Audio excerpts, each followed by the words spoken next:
He was a child of the steppes, a nobody born into hunger, chaos, and betrayal. Yet, within decades, he became the storm from the east, the master of horses, the founder of the largest contiguous empire in history. His name was Genghis Khan, feared by millions, respected by leaders, and misunderstood by most. But who really was this man?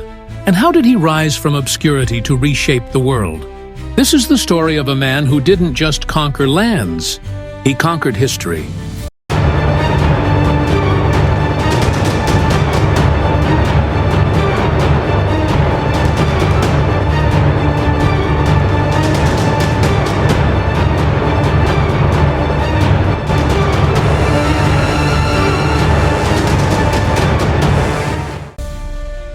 Genghis Khan was born around 1162 near the Onon River in present-day Mongolia.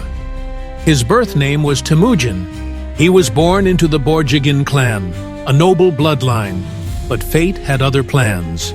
When his father, Yesugei, was poisoned by a rival tribe, Temujin's family was abandoned by their own people, left to die in the wild. As a child, he faced starvation, exile, and brutal tribal politics. He even killed his half-brother in a fight over food. But through every hardship, a fierce fire burned within him, a dream to unite the tribes that had torn his world apart. In a world where betrayal was common and loyalty was rare, Temujin learned to forge alliances through strength, strategy, and fearlessness. He built a following not based on blood, but merit, a revolutionary idea at the time. By 1206, after years of war, betrayal, and brilliant diplomacy, he achieved what many thought impossible. He united the Mongol tribes under one banner. The tribal council named him Genghis Khan, meaning universal ruler. And now, the world would feel his wrath. Genghis Khan launched a military campaign unlike any the world had seen. He invaded the powerful Xia and Jin dynasties in China, defeating armies many times the size of his own. Then he turned west, attacking the Khwarezmian Empire, whose Shah made the fatal mistake of executing Mongol diplomats. That was Genghis's red line. He unleashed vengeance so brutal that entire cities vanished from maps. Yet, he was more than a destroyer. He mastered psychological warfare, spreading terror ahead of his armies so that enemies would surrender without a fight. He used scouting networks, fast cavalry, and sophisticated communication systems that put even the Roman legions to shame. By the time of his death, his empire stretched from the Pacific Ocean to the Caspian Sea. Genghis Khan wasn't just a warlord, he was a nation builder. He created the Yasa, a code of law that applied equally to peasants and generals. He banned the kidnapping of women, encouraged religious freedom, and promoted trade. He established a pony express-style courier system across thousands of miles, speeding up communication across his empire. Even Marco Polo wrote about the marvels of Mongol organization decades after Genghis's death. Unlike many rulers of the time, Genghis Khan rewarded loyalty and ability, not noble birth.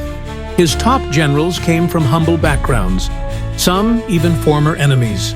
Genghis Khan died in 1227, under mysterious circumstances. Some say in battle, others in an accident, and some even whisper of assassination. His body was buried in a secret location in Mongolia, and the soldiers who buried him were reportedly killed to keep the secret. To this day, his tomb has never been found. He left behind an empire, but more than that, he left behind a system that would continue to grow under his descendants. His grandson, Kublai Khan, would later become the first foreign ruler of all China and found the Yuan dynasty. Genghis Khan has been portrayed as both a brutal killer and a visionary leader. In modern media, his legacy lives on. Games: Total War, Attila, Mongol Invasion Mod, Age of Empires 2. 2. The Conquerors, Civilization 6, where he appears as a playable leader, films and series. Mongol 2007, a beautifully shot biopic. Marco Polo, Netflix, His Descendants and Mongol Culture. His life continues to inspire, challenge, and spark debate. Was he a ruthless barbarian or a genius statesman? A monster or a maker of modernity? The truth lies somewhere in between. What's undeniable is this: Genghis Khan changed the course of world history forever. His empire facilitated the Silk Road, connected East and West, and shaped the world in ways still felt today. This was Genghis Khan, a man born in the dust who became a storm.